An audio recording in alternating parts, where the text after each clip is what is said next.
Kalau seorang menuntut di mana ada statement dalam Alkitab Kristen bahwa agama Kristen adalah agama yang diridhoi Tuhan, tentu tidak ada.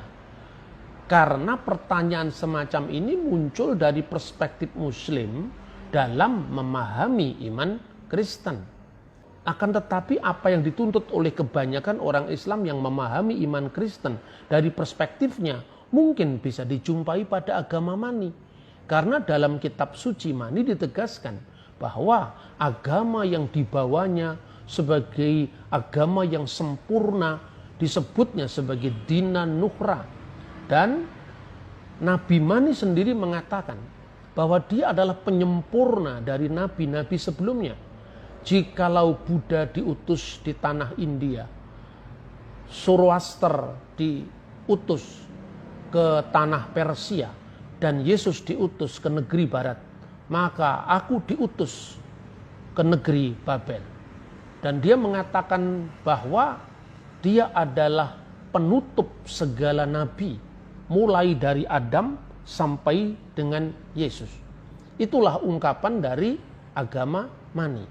Jadi ungkapan nabi terakhir ya, yang di dalam bahasa Syriak itu dalam kitab agama Mani itu disebut sebagai Hutama Slihi atau Hutama Nebiye.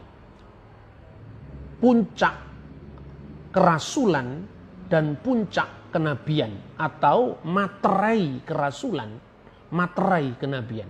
Kata Hutama itu seakar dengan bahasa Arab katam yang artinya cincin atau yang intinya adalah materai. Dan makna dari ungkapan ini adalah penutup nabi-nabi, penutup rasul-rasul. Kemudian konsep pewahyuan.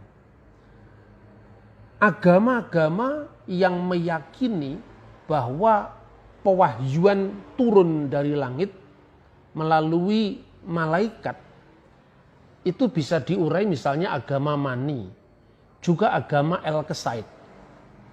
Nah, mengenai agama El-Kesaid ini yang muncul sebelum Mani, itu banyak sekali dikisahkan misalnya oleh penulis-penulis Kristen, bapak-bapak gereja pada abad yang sama.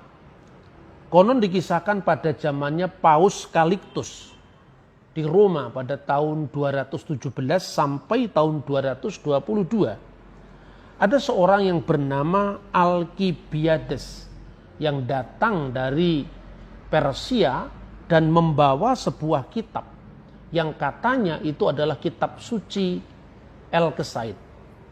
Dia mengatakan bahwa kitab suci El-Kesaid itu telah diturunkan kepada El-Kesai oleh seorang malaikat yang tingginya 96 mil dan lebar badannya 16 mil dan jejak langkahnya sejauh 14 mil. Jadi kaum El-Kesaid itu percaya dengan kitab Taurat, percaya dengan kitab Injil.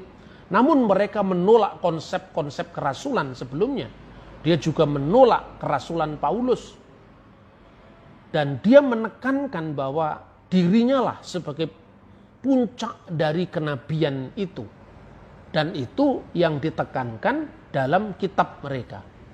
Itu dalam konsep mengenai pewahyuan. Nah, sebagaimana tadi saya sebutkan, intinya Mani itu mengklaim dirinya sebagai nabi terakhir, nabi penutup.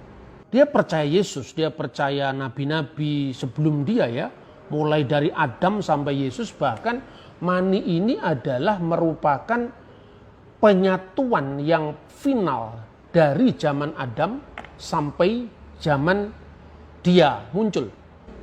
Dia mengaku diri sebagai Parakletos, sang penghibur yang dinubuatkan Yesus di dalam Yohanes pasal 14 ayat 26, dan juga dia menyebut dirinya di dalam bahasa Aramaik adalah Hutmata Slihe atau Hutmata Nabiye, yang artinya the seal of the prophet, the seal of the apostles, puncak kenabian, penutup segala nabi atau nabi terakhir. Itu ungkapan-ungkapan Mani yang bisa dibaca dalam buku suci mereka. Lalu Dia percaya adanya 3 Yesus. Wa itauhun telata iso. Ada 3 Yesus. Yang pertama adalah iso ziwa. Yesus sang pencerah. Yesus sang pencerah itu Yesus yang praeksisten, yang menurut ajaran Mani adalah yang mengajari Adam manusia pertama untuk memahami jati dirinya sebagai percikan dari zat ilahi. Kemudian yang kedua dikenal dengan Iso Mesiha. Iso Mesiha dianggapnya sosok historis yang pernah hadir di dunia sebagai nabi orang Yahudi dan nabi kaum Mani sebelum kedatangannya. Dan yang ketiga yang dikenal dengan Iso Patibilis, yaitu Yesus yang menderita. Karena orang Mani ini atau Manikianisme itu tidak percaya dengan realitas Yesus benar-benar jadi manusia. Ya seperti ajaran Gnostik, memang ini cabang Gnostik. Dia mengatakan bahwa penderitaan Kristus itu hanya merupakan percontohan bagaimana kehidupan manusia di dunia, yang itu sebenarnya adalah merefleksikan pengalaman dari sang nabi sendiri, yaitu Nabi Mani.